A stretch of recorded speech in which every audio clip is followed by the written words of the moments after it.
parte de un grupo, de un equipo. Y en este caso nuestra iglesia, Comunidad Cristiana, en los equipos de crecimiento. Yo estaba recordando de cómo en el tiempo de la pandemia fuimos bendecidos grandemente aquellos que pertenecimos o cuando quizás no habíamos pertenecido a algún equipo de crecimiento, ¿no es cierto? Esos equipos, hermanos, se movilizaron en llevar víveres, en llevar ropa, si había inundaciones cerca de donde estábamos. No es cierto que la hermana Morena fue una parte muy vital aquí en nuestra iglesia, ¿verdad? Creo que hasta que se dobló el pie también, pero creo que todos éramos movidos por el amor, por la misericordia, por la compasión, porque teníamos una necesidad y prontamente el grupo pues proveyó, se hizo de inmediato presente, y qué bonito es ser parte de eso. Yo en lo particular tengo muchos años de pertenecer a equipos de crecimiento. Yo pudiera decir de que al primer equipo de crecimiento original con las hermanas con las que pertenecimos mejor no les digo, ¿verdad? Porque me van a sacar la edad, pero sí quizás más de 25, 30 años, todavía somos amigas. Y esos son lazos fuertes que nos permiten continuar en la hermandad y en la amistad. Así que vamos a continuar con el estudio que el hermano Numa comenzó el miércoles pasado, y él hablaba acerca del poder de ser parte de uno de los equipos de crecimiento o el poder de los equipos de crecimiento. Realmente el poder no está en los equipos de crecimiento, sino que está en aquellos que somos cristianos y que de verdad vive el Señor en nosotros para que podamos ser testigos donde quiera que vayamos. Él compartió, para darles un poco de resumen a todos los que estamos acá y a los que quizás no venimos el miércoles pasado, compartió acerca de que una de las cosas que el equipo de crecimiento nos ayuda a crecer es que somos lumbreras donde quiera que vayamos. Somos luz, somos representantes de Dios. El segundo que él decía era que nos edificamos, crecemos. Hermanos, somos una iglesia de más de 1000 personas hoy en día, que es necesario pertenecer a un grupo pequeño, porque el grupo pequeño nos hace más, nos expone más a nuestras debilidades para que nosotros podamos crecer, como dicen, más vulnerables. Cuando nosotros no nos exponemos a nuestras debilidades, seguimos creciendo en áreas en donde el enemigo se fortalece en nosotros, porque nadie nos conoce, ni nosotros queremos que nadie nos conozca, ¿no es cierto? Y tenemos 1000 razones por las cuales no vamos a un equipo de crecimiento. Somos contentos, felices en una mega iglesia, porque somos una iglesia más de 1000 personas, nos conocemos, nos vemos, nos juntamos, nos sonreímos, siempre decimos, a ver cuándo el cafecito, a ver cuándo nos vemos, sí, hablemos, pongámonos de acuerdo, pero eso nunca sucede. La palabra de Dios nos enseña claramente en el libro de los Hechos, en el capítulo 2, versículo 42, en donde dice que compartían juntos el pan.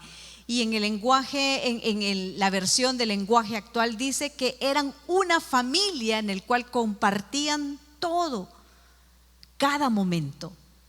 Y la manera en la que nosotros podemos bajar más el amor, la amistad, es pertenecer a esos grupos que nos hacen más compatibles, más amigables unos a otros. Y es por eso que vamos a compartir 3 principios en los cuales somos edificados dentro del equipo de crecimiento. ¿Qué les parece, hermanos? Los equipos de crecimiento nos ayudan a practicar la misericordia. Al estudiar esta parte me tocó mucho en mi corazón, porque uno cree que la misericordia solamente es dada a la gente pobre, que necesita víveres, que necesita algún recurso del cual le está faltando. Y es cierto, y Dios nos puede mover a eso. Pero cuando habla de misericordia es traer el corazón de Dios aquí a la tierra para que se manifieste compasivamente ante la necesidad o el sufrimiento de la otra persona. Dice la Biblia que cuando Jesús caminaba en medio de todas las calles en donde Él recorrió por toda Jerusalén, dice que tenía compasión por sus discípulos en aquel entonces. Y encontramos este pasaje, si ustedes lo pueden buscar en Mateo 9, del 9:13, y dice que pasando Jesús de ahí, vio a un hombre que se llamaba Mateo, que estaba sentado al banco de los tributos públicos, y él le dijo: sígueme. Y se levantó y le siguió. Y aconteció que estando él sentado a la mesa en la casa, he aquí que muchos publicanos y pecadores que habían venido se sentaron juntamente a la mesa con Jesús y sus discípulos. Cuando vieron estos, a los fariseos dijeron a los discípulos: ¿por qué come vuestro maestro con los publicanos y pecadores?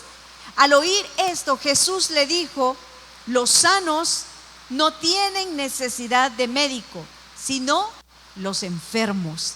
Id pues y aprended lo que significa misericordia quiero y no sacrificio, porque no he venido a llamar a justos, sino a pecadores al arrepentimiento.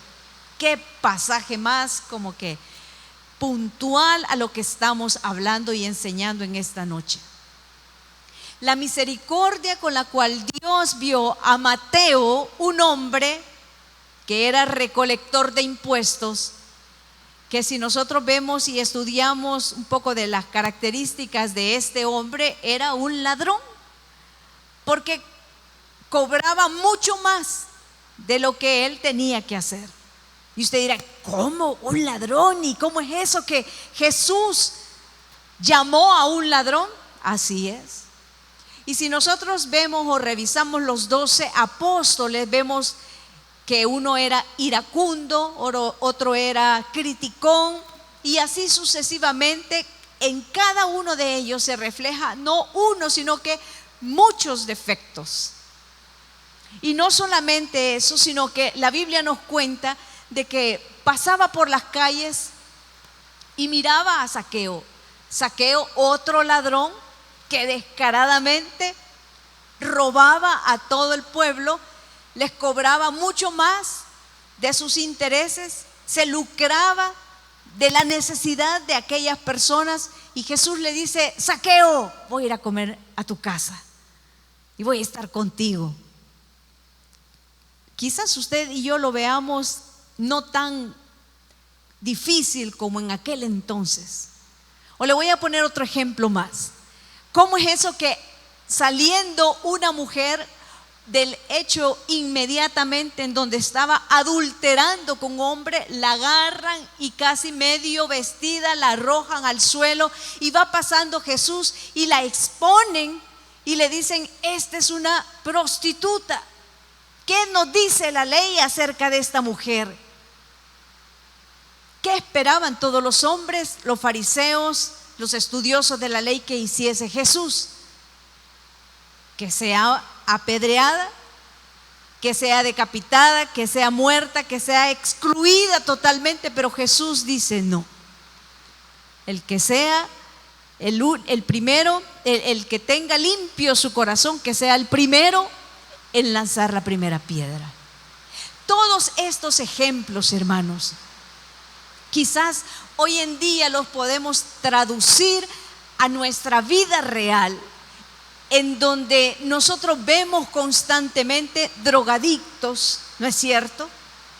Constantemente vemos a personas con vicios, alcohólicos, personas que tienen problemas de ansiedad, de depresión, que muchos en nuestra ignorancia le pudiéramos llamar un poco mal de la cabeza. Otros pudiéramos encontrar que son idólatras o de otras religiones que a nosotros no nos interesa ni siquiera hacer contacto. Pero ¿Qué de estas personas que Dios está pensando en salvar? ¿Cuántas veces nosotros nos encontramos o nos hemos encontrado, o hoy en día quizás con alguna de estas personas nos encontramos en nuestro diario vivir? O para ponerlos más cerca, ¿verdad? ¿Qué tal si hay alguien en nuestro trabajo que sufre esquizofrenia, que sufre de alguno de estos situaciones, o sabemos que es pervertido sexual, o que hoy quizás no le llamamos prostituta, pero sabemos que a la fulanita le gusta andar de relación en relación y anda vendiendo su cuerpo, y usted en ningún momento se nos pasa por la mente invitarla o presentarle el evangelio, porque no, nosotros queremos grupos sanos, ¿no es cierto? ¿Cómo cree, hermana, que yo voy a llevar a esta loca a la casa? ¿Cómo cree que voy a llevar a este adicto a la cocaína? ¿Qué van a decir mis hijos? ¿Cómo cree, hermana, que yo me voy a ir a juntar con la fulana que si solo la ven que pasa de discoteca en discoteca? Así es como nosotros vemos muchas veces la vida de hoy.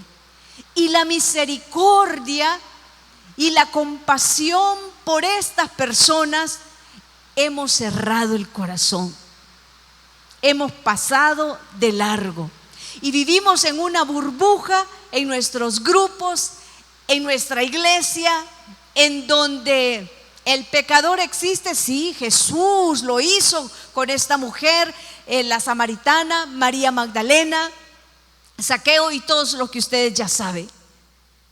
Pero nos cuesta traducir que Jesús hoy en día está tocando a la puerta y quiere salvar a estas personas a través de usted. Y la única manera que Dios lo puede hacer es poniendo misericordia en nuestras vidas, ¿no es cierto? Es juntándonos con ellos, es ensuciándonos con ellos, es participar con ellos. Y yo me pregunto, hermanos, ¿cuántas veces alguien tuvo que pasar tiempo con usted, conmigo, cuando no éramos así como somos? ¿Qué trapos de inmundicia traíamos nosotros que alguien tuvo que pagar el precio? Alguien nos vio con ojos de misericordia, alguien creyó que en ese lugar que estábamos, en ese lodo, podíamos salir de ahí. Y era la misericordia de Dios que había alumbrado en otra persona. Póngase a pensar por este momento. ¿Hay alguien que usted conoce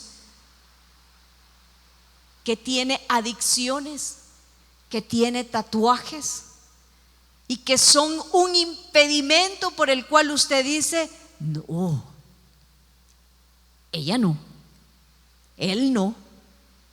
¿Quién descalifica a las personas para que sean salvos?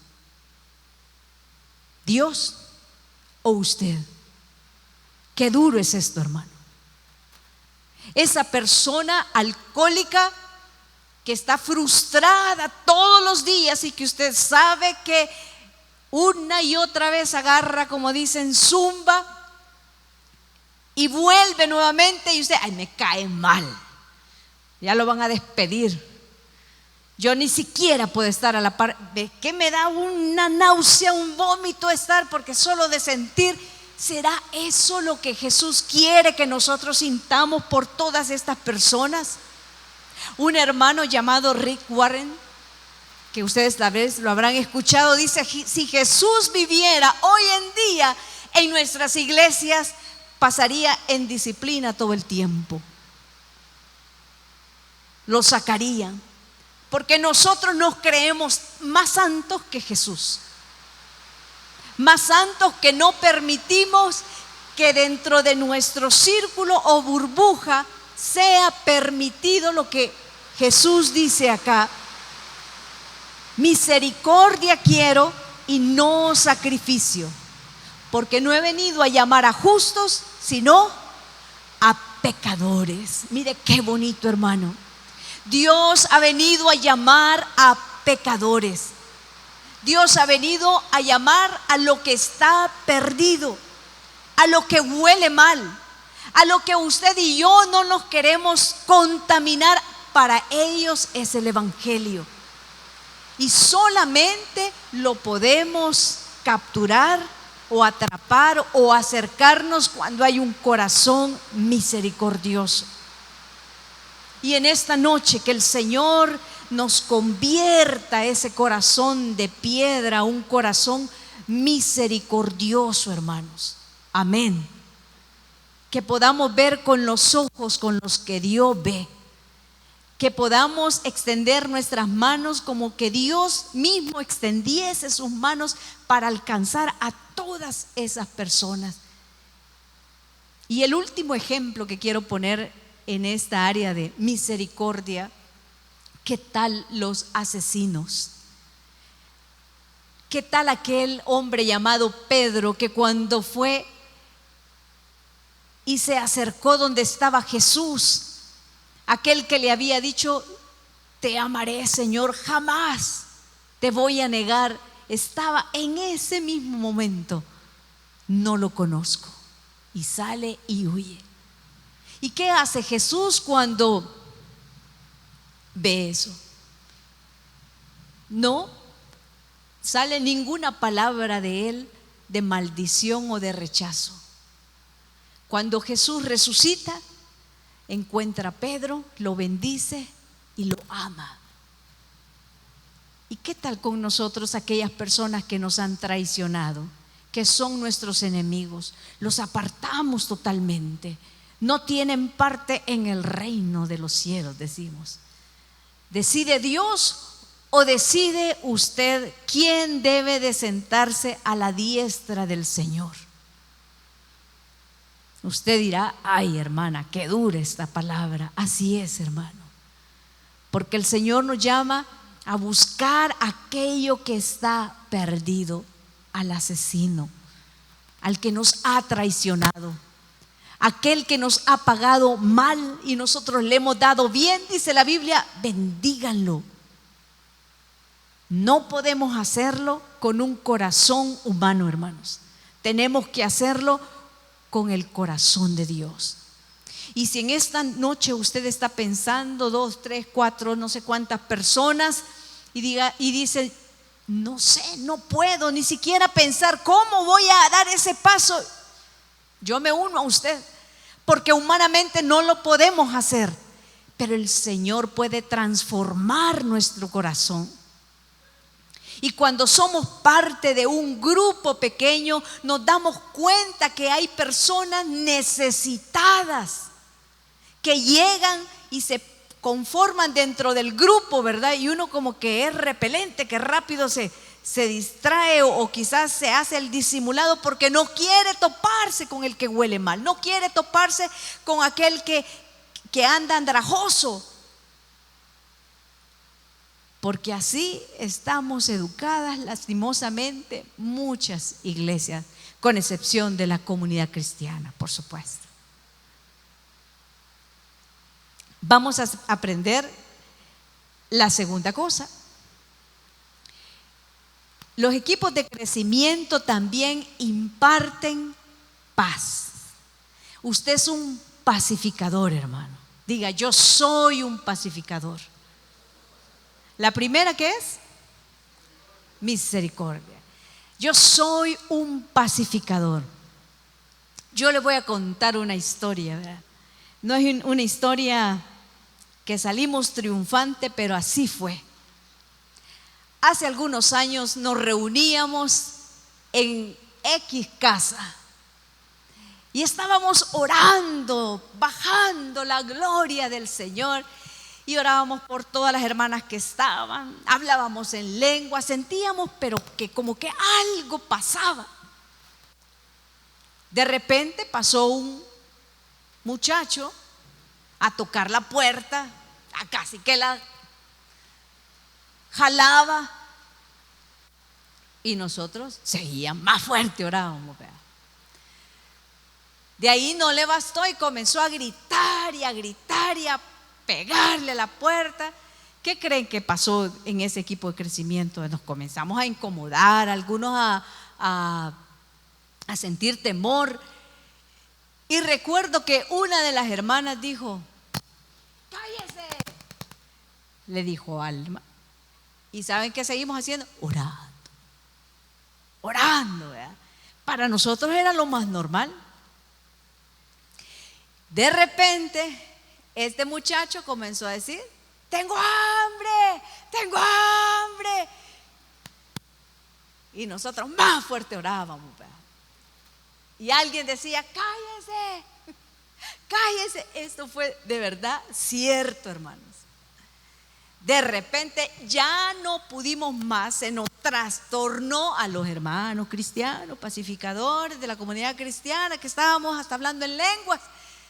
Se nos trastornó la reunión y sale una hermana, de verdad, agarra al pobre señor que estaba ahí, flaquito, lo agarra de aquí y le dice: ¿qué no se da cuenta que estamos orando? Lo agarró de aquí y se fue. Y ya sale ella: sigamos orando, hermana. Y todos seguíamos orando.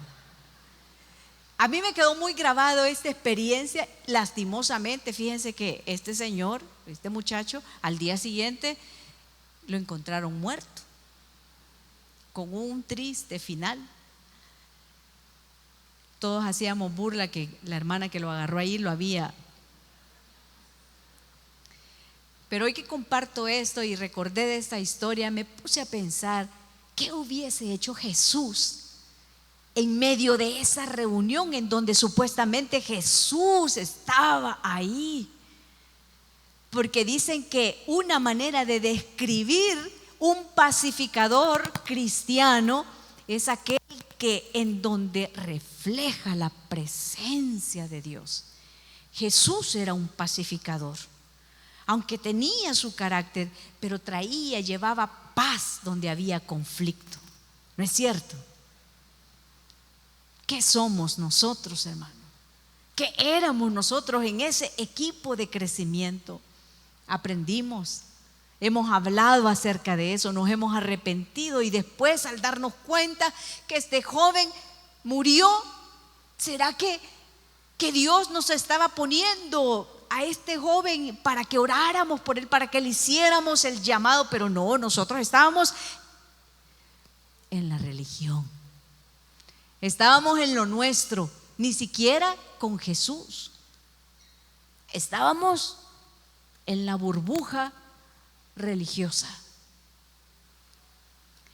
Este pasaje que vamos a leer, que está en Mateo 10:5, dice: así que Jesús envió a los 12 y les dio instrucciones diciendo que por camino de gentiles no vayan, y en la ciudad de samaritanos ni siquiera entren, sino ir antes a las ovejas perdidas de la casa de Israel, y yendo y predicad diciendo que el reino de los cielos se ha acercado. Sanen enfermos, limpien leprosos, resuciten muertos, echad fuera demonios, porque de gracia recibisteis, así que dad de gracia. No os proveáis de oro, ni de plata, ni de cobre, ni vuestros cintos, ni de alforja para el camino, ni 2 túnicas, ni de calzado, ni de bordón, porque el obrero pues es digno de su salario y de su alimento. Mas en toda la ciudad o aldea en donde ustedes entren, informaos quién en ella sea digno, y posad allí, y salid de ese lugar, y al entrar a esa casa saluden. Y si fuera digna esa casa, digan: vuestra paz viene sobre vosotros. Mas si no fuera digna, vuestra paz se volverá a vosotros. Y si alguno no os recibiere ni oyere vuestras palabras, salgan de aquella casa o ciudad, sacúdanse el polvo de vuestros pies, porque de cierto os digo que el día del juicio será mucho más tolerable el castigo para la tierra de Sodoma y de Gomorra que para aquella ciudad. Jesús dando indicaciones, donde ustedes vayan habrá conflicto. ¿Cuántos de nosotros nos hemos encontrado y hemos llegado a un lugar y ha habido conflicto? ¿Alguna vez? ¿Cómo se siente, verdad? Llega al trabajo y está peleando, el ambiente está tenso, y usted ¿qué hace? Saca, ¿verdad? Por dentro, quizás no lo dice, pero dice, ay, que yo sabía que aquí mala vibra me da algo, pero no me da buena vibra. O usted está quizás ahí aquí en la iglesia y de repente, ¿verdad?, ve que un rumor corre y eso le provoca a usted más una situación de crítica. O quizás llega a comprar a un negocio y en el negocio están discutiendo. Y qué interesante lo que Jesús dice: en cualquiera de estas situaciones o circunstancias en las que ustedes se encuentren, entren con la paz de Dios, con la presencia de Dios. Aquí es bonito sentir que tenemos la presencia de Dios, los cantos, el tiempo de alabanza, la oración, la administración. Uno se siente pues que está amurallado por la presencia y el Espíritu Santo. Pero cuando usted y yo salimos, ahí es donde se manifiesta la paz de Dios. Ahí es donde usted puede decir: yo llevo la paz del Espíritu Santo. ¿Qué tal cuando existe un conflicto en el equipo de crecimiento? Cuando dos comienzan a pelearse, ¿verdad? Y usted rápido dice: no, hombre, aquí terminemos, aquí se acabó, terminó todo, vámonos. ¿Será que a eso el Señor nos ha llamado? ¿O de qué manera nosotros podemos reconciliar la paz? Mire, este pasaje en Filipenses 4, hay una historia que no da mucho detalle, pero sí habla de conflicto que existe en algunas veces en algunos hermanos. Filipenses 4:1 dice: así que, hermanos míos, amados, deseados, yo les doy gozo y corona mía, así que estén firmes en el Señor, amados. Así que le ruego a estas dos personas, Evodia y Síntique, que sean de un mismo sentir en el Señor. Parece que en estas dos personas había un conflicto. Asimismo te ruego también a ti, compañero fiel, que ayudes a estas que combatieron juntamente conmigo en el Evangelio, con Clemente también y los demás colaboradores míos cuyo nombre están siempre inscritos en la Biblia. Mire qué bonito como Pablo reprendía a estas dos personas. Que estas dos personas sean de un mismo sentir. En otra versión del lenguaje actual dice: hay una discordia en estas dos personas. Pero yo les digo, regocíjense en el Señor siempre. Otra vez yo les digo, regocíjense. Que vuestra gentileza sea conocida delante de todos los hombres, porque el Señor está cerca. Como que la reconciliación, la paz, tiene que ver mucho con la gentileza.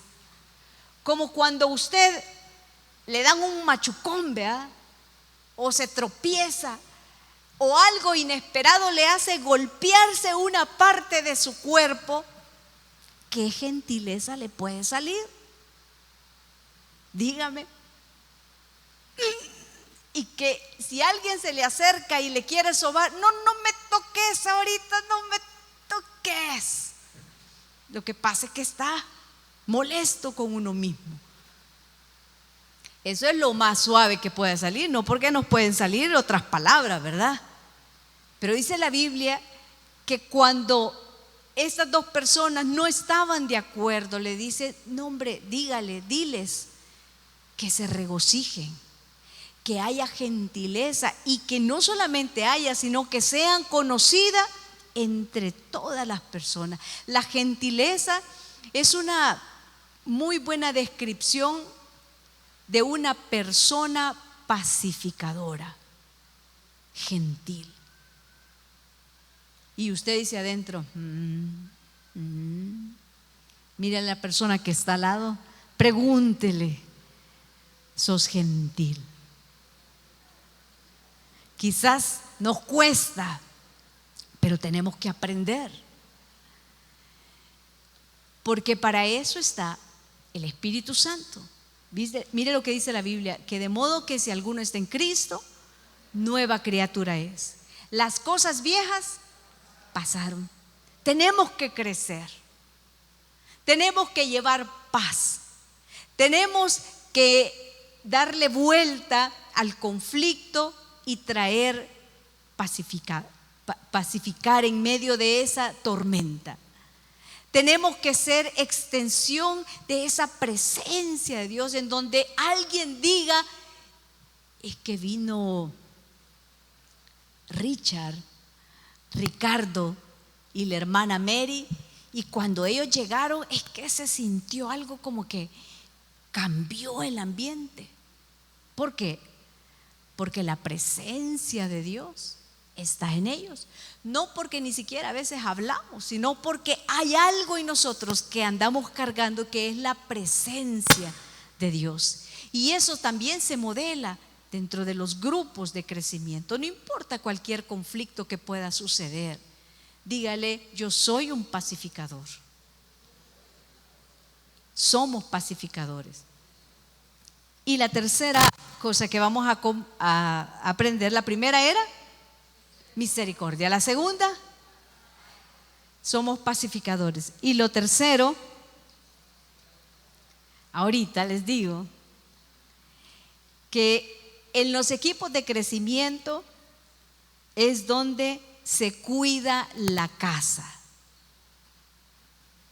Donde se cuida la casa. Aquí hay varios pasajes, pero este es uno de los pasajes que dice Mateo 24:45, dice, ¿quién es pues el siervo fiel y prudente, el cual puso su Señor sobre su casa para que les dé el aliento a tiempo? Bienaventurado aquel siervo, el cual cuando su Señor venga, lo halle haciendo así. De cierto os digo que sobre todos sus bienes le pondrá. Pero si aquel siervo malo dijere en su corazón, mi Señor tarda en venir o en llegar, y comenzaré a golpear a sus consiervos y aún a comer y a beber y a estar borracho todo el tiempo, vendrá el Señor de aquel siervo en el día que éste no espera y a la hora que no sabe, y lo va a castigar duramente y pondrá su parte con los hipócritas, y allí será el lloro y el crujir de dientes. El lugar de los grupos celulares o de crecimiento, grupos pequeños, es un lugar de cuidado, hermanos, porque es un lugar en donde nos exponemos y nos conocemos tanto y sabemos cómo reaccionamos cuando algo no nos gusta.